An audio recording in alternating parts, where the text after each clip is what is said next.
I am Ray, and your ego wants you to stay broken. And if you don't recognize this, you can stay stuck in a life you don't want forever, never being able to escape this misery, this suffering, all because of one little ego thing. And if you can see this pattern, you are on your way to a great life. The two dangers that I see the most. The first is mental illness. It sure is popular to be mentally ill nowadays, is it not? And then also with physical illness. Let's see, what else have we got? Let's just say any other kind of weakness or flaw. Let's stick with these. Here you can see how many a parent unconsciously destroy the lives of their children. Why? Take a boy, 6 years old, and at school, he just can't seem to sit still. He's just all over the place. And so the teachers come to you and they say, look, ma'am, or sir, this child is creating problems for us. Have you ever considered that he might have ADHD? Oh my God. No, this cannot be happening. But everything is beginning to make sense. His behavior. Okay. What do? Let's give him synthetic meth. That should work. That should calm him down. Adderall and Ritalin. Tasty. That is the kind of danger you get when you identify with a mental illness. And guess what? When we are young, we evolve and change and adapt much easier than when we are older. So it is very easy for a child to grasp on to an identity because, well, the parents say, there is something wrong with you, and this is it. And so if you're going to be a good boy, you're going to take your vitamins. So the kid grows up thinking he has ADHD, and we never quite consider that perhaps there was nothing wrong with him in the first place, but that the school system is not set up for natural and normal behavior. Maybe it was the school system that's messed up. And the reason that this is so damaging, if you haven't realized it already, is because, well, let's get to the basics. Our body, our unconscious mind, it has to allocate resources. It has to allocate energy because its primary focus is survival.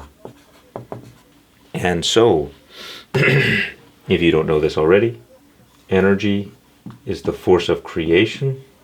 It's the force of life. And we as human beings have a mind. And that mind is a tool that directs the flow of energy. So where attention goes, energy flows. And so what happens is because our unconscious, trying to keep us alive, has to allocate energy in only the directions that are relevant to us. If we were to pay attention to everything, our energy would be dispersed all over the place, and we could not function as normal human beings. That is, for instance, what schizophrenia is. I don't know how to spell that. Schizo. Schizophrenia is like drowning in the madness of the mind. They say the same ocean that the schizophrenic drowns in is the same ocean that the mystic swims in. Schizophrenia is the problem of finding too much meaning in everything. It's like everything is meaningful and there's no discernment. And that is a failure of selective focus. We ignore 99% of reality because we have to allocate resources. And so we only focus on the things that are relevant to our identity. Which is why if you walk on the street and you see a group of people all looking just like you, and they're wearing your favorite band on their t-shirt, and they're talking about your favorite music, as you walk by, your attention would immediately flow to them. And you would probably introduce yourself because you have an identity invested in that stuff. But if they were talking about something that you had no idea about or didn't care, they would probably not even register in your experience. You would ignore them naturally. And so, here we get to the crux of the issue. If you identify with your mental illness, if you identify with your physical illness or any weakness or flaw, your mind will hyper-focus on all the things that reinforce what you already believe. They will reinforce this negative self-identity. In other words, you will only focus on the evidence that affirms the exact thing that you are trying to avoid, that you are trying to break free from. And that, my friends, is the ego. So in our previous example, the child grows up thinking they have ADHD. And so they say things like, oh, I did this because I have ADHD. Or their parents say, and other people say, oh, you did this because you have ADHD.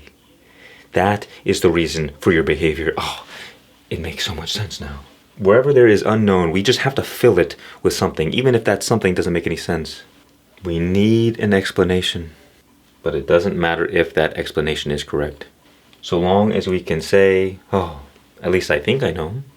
As long as we have something that we can blame, we can at least have this temporary false sense of security. And so again, the kid grows up thinking there is something wrong with them. And then they hyper-focus on all the things that reaffirm that hypothesis. It doesn't matter whether or not the hypothesis is true. Because contrary to popular belief, we think that we see the facts of reality, the evidence of our external circumstances. And then we say, oh yes, I believe this because this is what the evidence says. But the fact is that there are no scientifically minded human beings. We like to pretend that we're rational. But the truth is, we do not believe what we see. We see what we've already chosen to believe. In other words, we don't see reality as it is. We see reality as we are. Because life is being filtered through us and expressed out into the world. And so whatever information you have in your mind and in your body, that gets filtered and expressed out into the world, and that is what we experience. We experience reality from a very limited, biased, and temporary lens. Scientifically speaking, you would throw all the evidence out because you can't separate your mind from what you are experiencing. So you don't understand how much the information you got going on in here is corrupting the data. Scientifically speaking, that would be unusable. And that is also why Socrates was wise when he said, all I know is I know nothing. Because the moment you come to some kind of concrete conclusion about something, your mind is permanently filtered in that way. And so you become more biased and less aligned with the truth. One of my roommates is a perfect example of this, the physical illness. But you could see this everywhere. Everywhere. What happens? They're always talking about what is wrong with them. I have this, and this is why I feel like this, and this is why this is happening to me. And it's, it's my diabetes, it's my pain all the time, I can't do anything. You see, the Buddha once told the parable of the two arrows. The first arrow we get hit with is the arrow from life. It is the pain that we experience from being in a body and being in form. It is also simply the pain of our unfavorable experiences. So if you break your leg, the pain that you experience is the first arrow, but the second arrow we inflict upon ourselves through our reaction to the first. See, pain is inevitable, suffering is optional. And that is what we do. We suffer our experiences by making them an identity. So, look, the fact is, maybe you do have a mental illness. Maybe you are physically ill. Maybe that is the fact of reality. For example, when I was struggling for a long time, I discovered that, I had OCD. And knowing that helped me at least have some understanding of why things were happening the way they were. This was my mental illness. Am I special? But guess what happened? I chose, or maybe I didn't choose, I just didn't claim that as my identity. oh, I am someone with OCD. Oh, it's because of my OCD. But instead, I just allowed it to be as it is. And guess what happened? Pretty much just went away. Because I wasn't feeding it. I wasn't feeding it my energy. Because nothing can sustain itself without the life that you give it. And we give life to things through our attention. So guess what? Maybe you do have a mental illness. But by claiming it as an identity, now your unconscious says, okay, there is something threatening our survival. So we have to hyper-focus on it all the time. Because if we don't hyper-focus on it, we might die. And so guess what? You hyper-focus your energy into that mental illness, or into that physical illness, or weakness, or flaw. The unconscious mind hijacks your attention and keeps you perpetually stuck in a state of fight or flight, continuously draining your energy. And where life is not, death is. And so if you are caught in a perpetual state of fight or flight for long enough, you will certainly get some kind of disease. You will fall into a downward spiral and die. Whether you commit suicide, or whether or not you die from your disease, or your weakness or your flaw. For instance, like an addiction. Whatever flaw that we had perpetually caused us to hemorrhage energy, hemorrhage our life. And so we get consumed by the force of death. Death possesses us and we die. And what I found, for instance, with my roommate, because he's so attached to an identity of being physically sick, he's always sick. No matter what happens. Always sick. Because the more you focus your attention on something like a physical illness or a mental illness, the stronger it gets, the worse it gets. And you see, the mind is a one-pointed tool, like a bow and arrow. It can only be pointed in one direction at a time. So everything you focus on comes at a price. Every time you focus on what is wrong, you take your attention away from what is right. Every time you focus on what is negative, you take your attention away from what is positive. And the universe is equally balanced between negativity and positivity, because these are merely two opposite polarities of the same one thing. So it is a choice. You get to choose what you focus on. But the problem is that the moment you claim an identity about something you hate, about something you don't want, well then you in a way lose the luxury of free will. Because you tell your unconscious mind our survival is at risk, and your body will not allow you to do anything that's stupid. And so it will ensure that you do nothing but focus on your physical illness, on your mental illness. The body is just doing its job, but it's blind. It doesn't know anything other than what you feed it. Our fatal mistake is through our ego identity, we claimed a mental illness or a physical illness. We become one with the physical illness, when in reality, you are not your mental illness, you are not your physical illness. Because why would you allow such a negative thing to define you? You see, it's not about what you think is true. It's about what you choose to focus on. And guess what? Your best chance at healing a physical illness, for instance, is to focus on what is good. Because when you focus on things that are positive, it gives you more life. It gives you more energy. And when you focus on things that are negative, you lose life, you lose energy. And the more life you have, where life is, death is not. So you could say all physical illness and all mental illness is simply the imbalance of energy blockages. Because mental illness and physical illness are simply the presence of death energy. So we have a balance of death and life energy, chaos and order. And both of these forces are necessary to sustain life. But when these forces are out of balance, death is what arises. What is cancer, for instance? It is nothing but the imbalance toward order. Your cells continue to grow. There is not enough death. The cells need to die in order to sustain life. So life with a capital L is the balance between order and chaos, the death force and the life force. And death with a capital D is the imbalance of these two forces.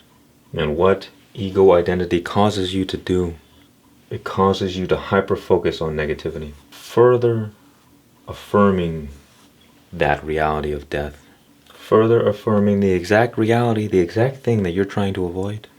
You see, people's problem is that they don't pay attention to their thoughts. They don't pay attention to the words that they speak. Where is my eraser? I once heard a lady at the library. She screamed out loud, "I am so stupid," because she couldn't figure out the computer thing. Well, guess what? She just emphasized, affirmed a flaw. She claimed that flaw by saying, "I am stupid." And so now her body, her unconscious, is going to hyper-focus on all the things that remind her of her stupidity. And you see, whatever we have an emotional reaction to, that is the gravity that stores the negative memory in our body. Think about a vinyl record, for instance. Our mind receives information in the form of patterns and symbols. And that information is like the song on the vinyl record. But the emotions that we have in reaction to those experiences, to those patterns, that is what creates the grooves. It creates the memory.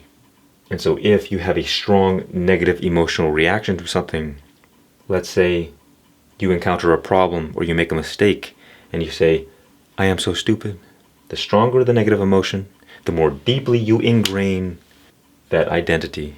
And this is how you get caught in a downward spiral of death, because you have a strong negative reaction to something and then you automatically hyper-focus on that negative identity. And so 3 more things pop up to remind you how stupid you are. And then you have more negative reactions, further solidifying that negative identity. You see, have you ever wondered why one person becomes a billionaire like Trump and another becomes a homeless man? People make excuses and say, "Oh, it's the system. It's the system." No.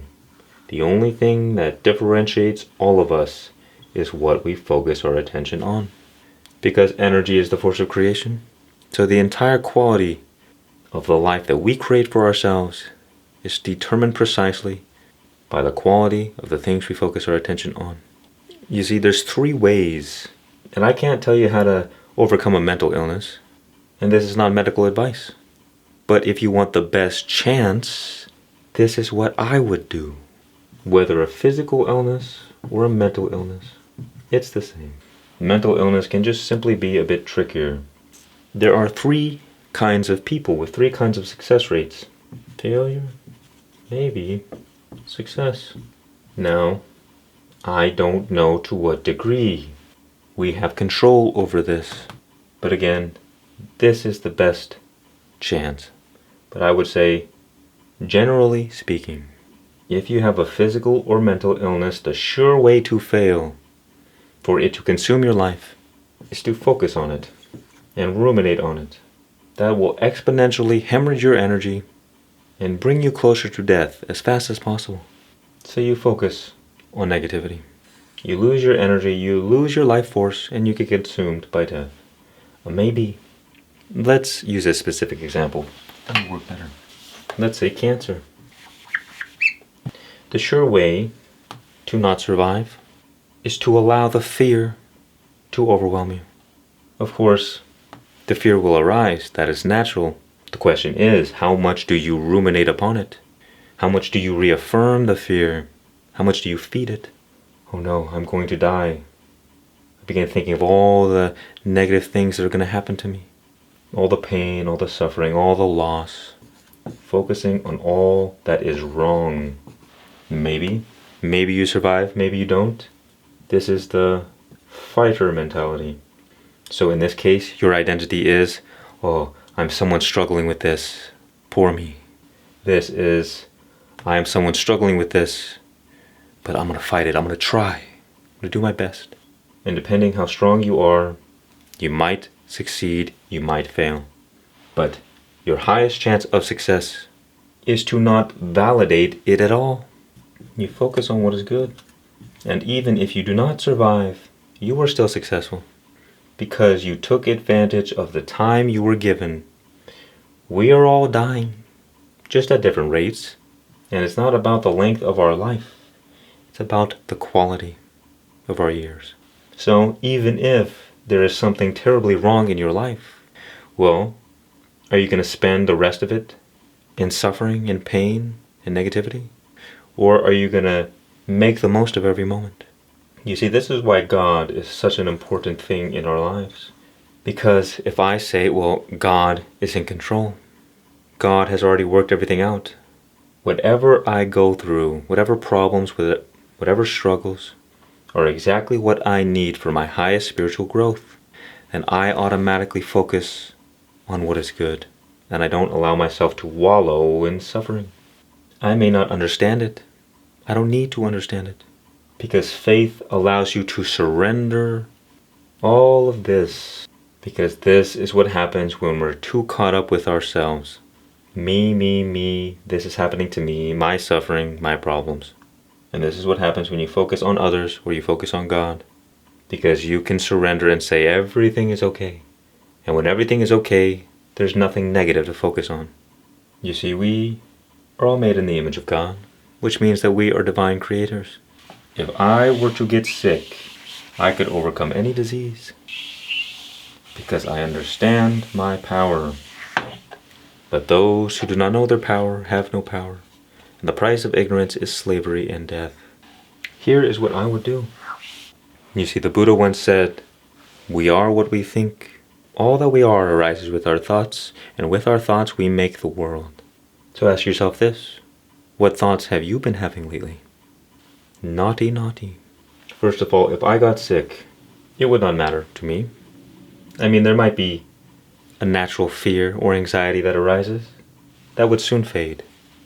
Because first of all, I know that through my power, I could heal myself of anything. And even if God told me, hey, it's your time, buddy, don't heal yourself, just let it go, trust me, then I could surrender and make the most of it.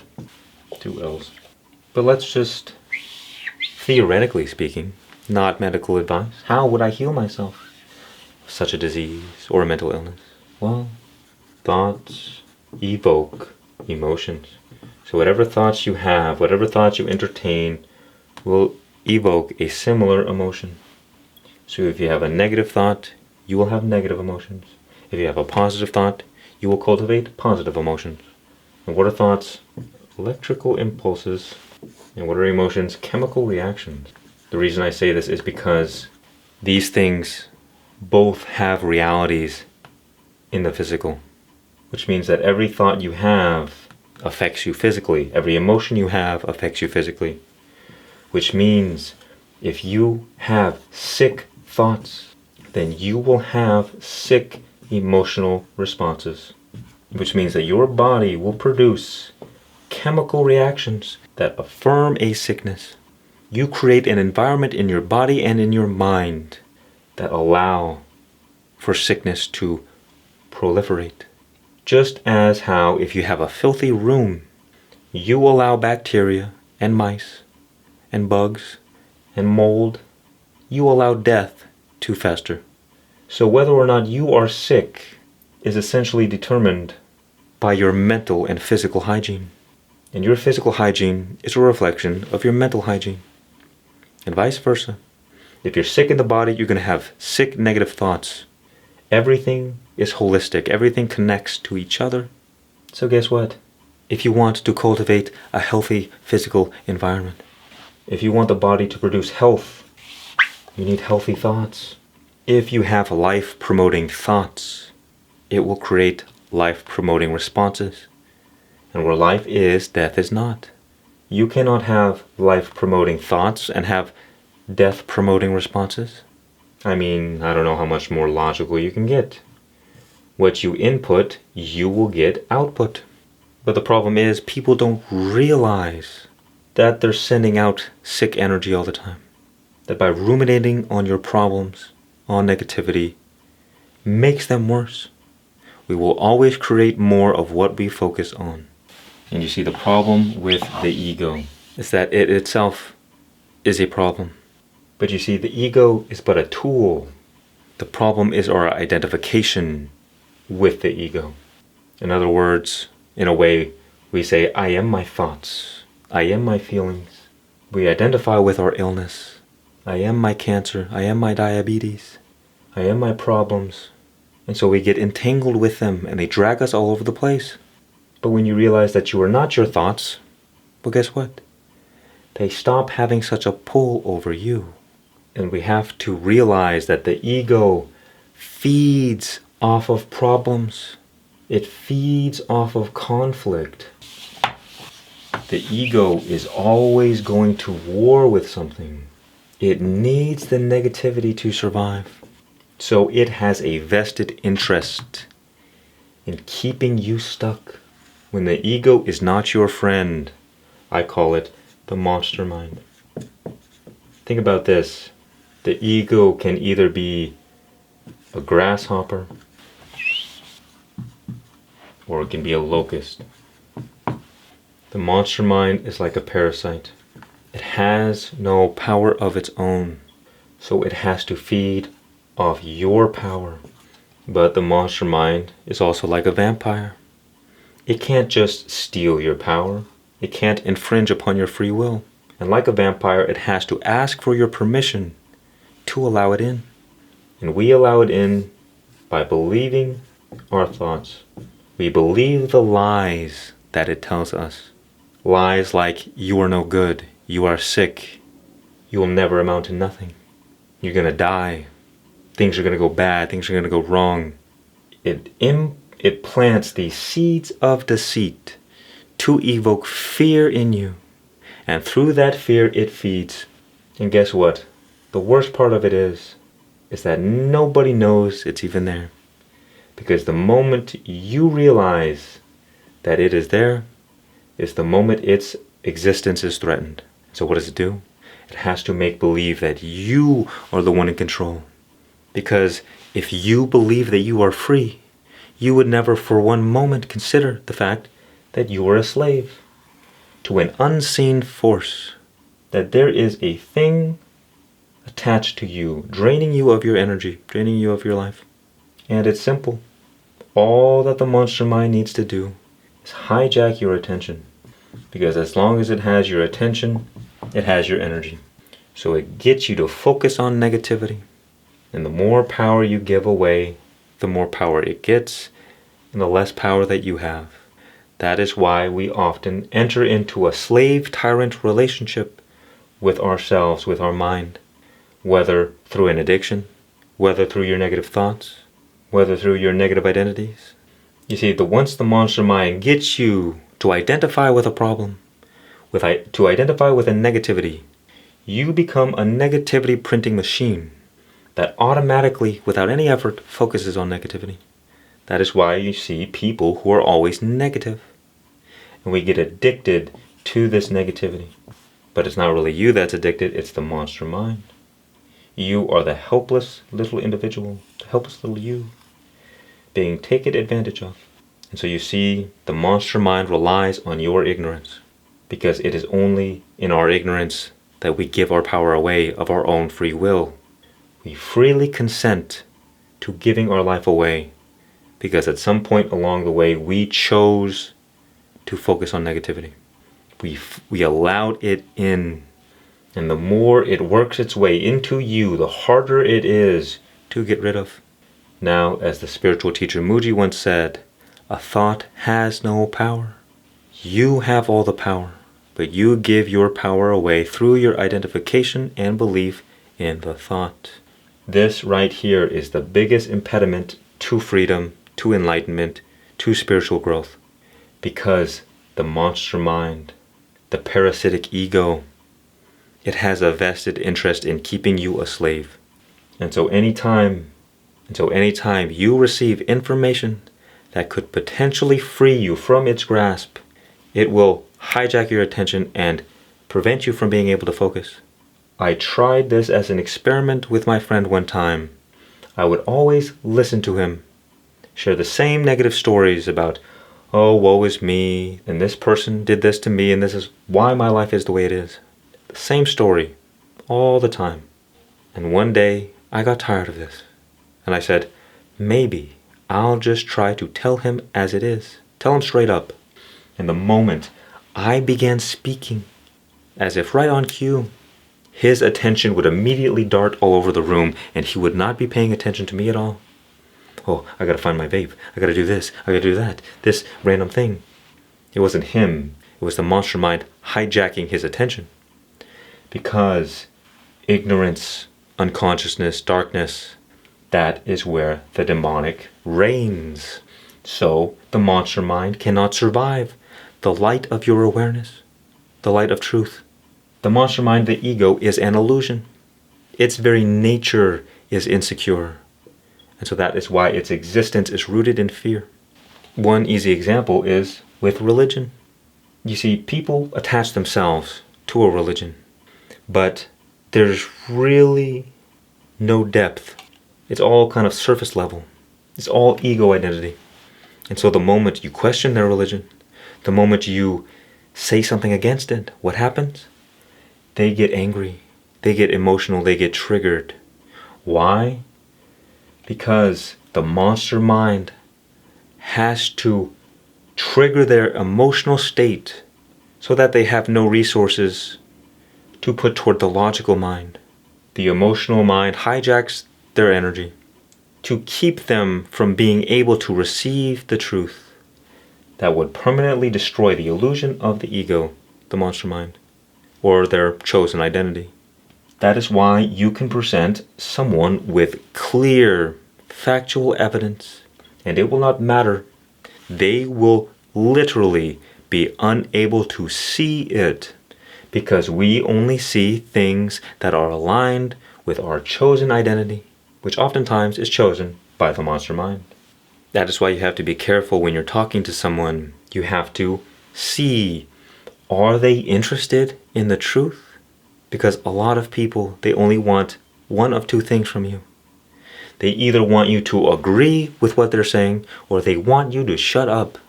And you have to know whether or not you're talking to a person like that. In truth, because you'd be talking to the monster mind. So we have to understand that every problem that we go through, there is a part of us that does not want to overcome it. There is a part of us that does not want to be free. There is a part of us that wants to continue the suffering. We can say all day, I want to be free from this. I don't want this. But then why do we come around the back and self-sabotage our life? Well, it's simple.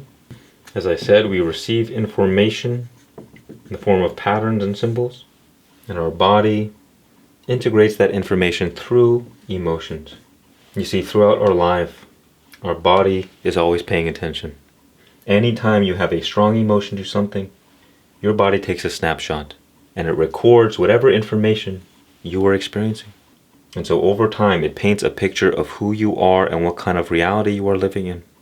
And most of the time, it's not our fault that we always focus on negativity.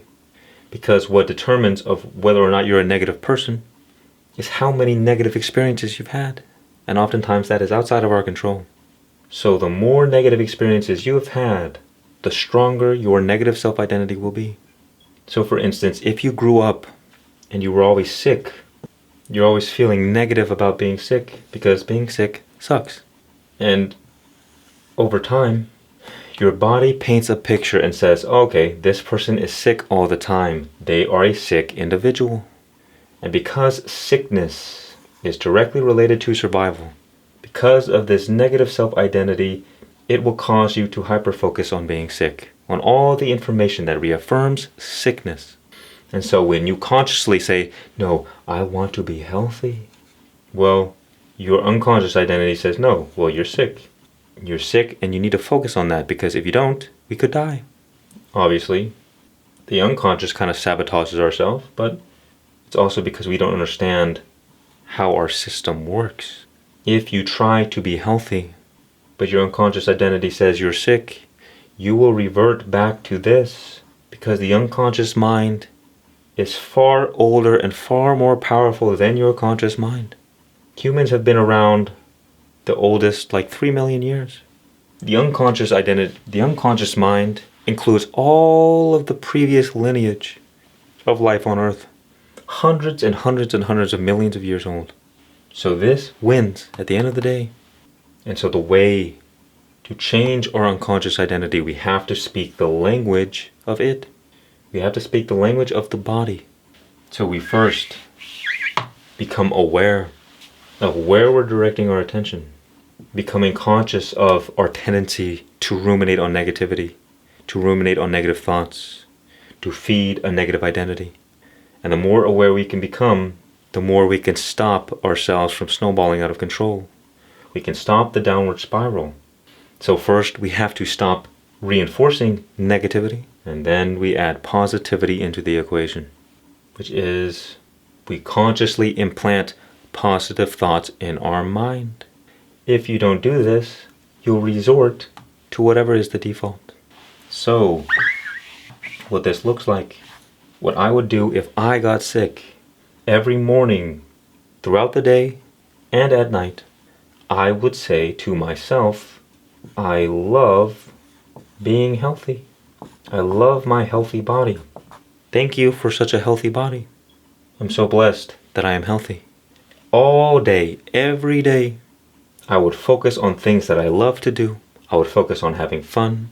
I would focus on enjoying my life. And this would cultivate a positive environment. They say things like an alkaline environment is toxic to cancer.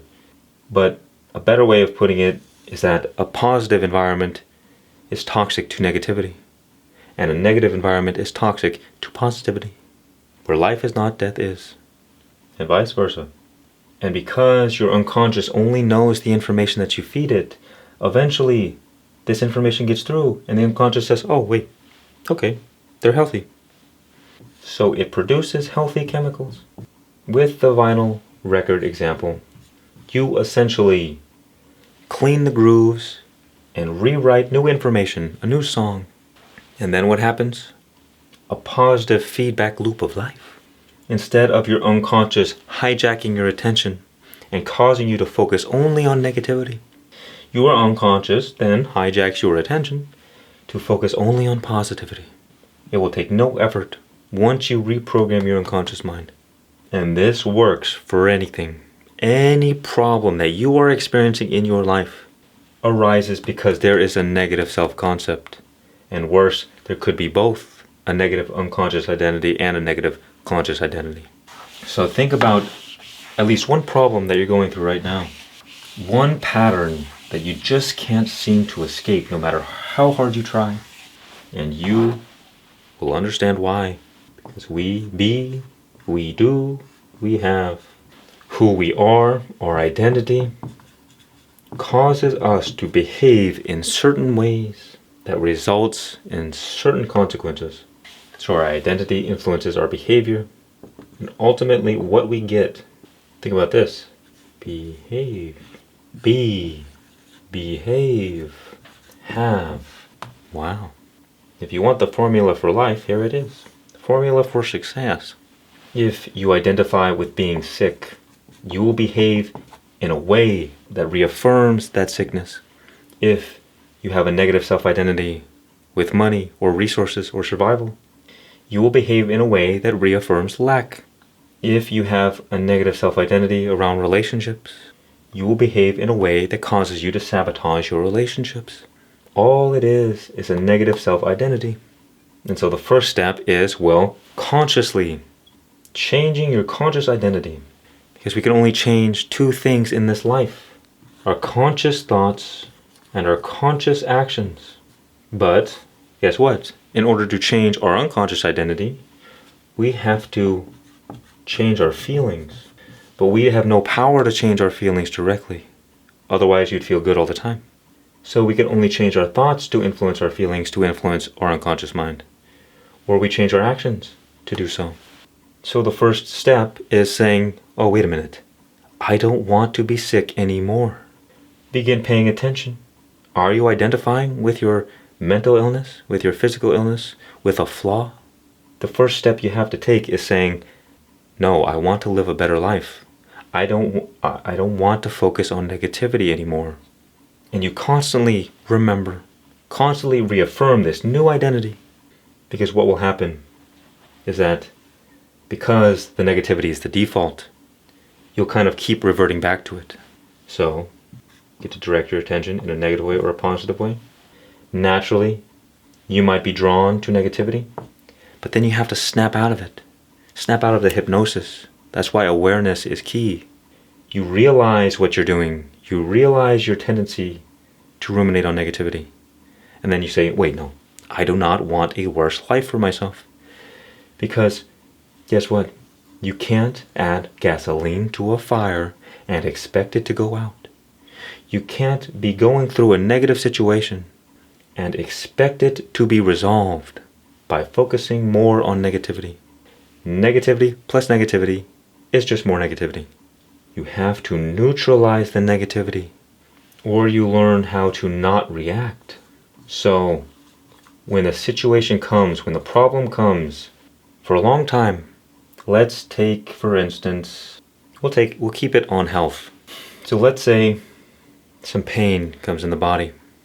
Remember the arrow example.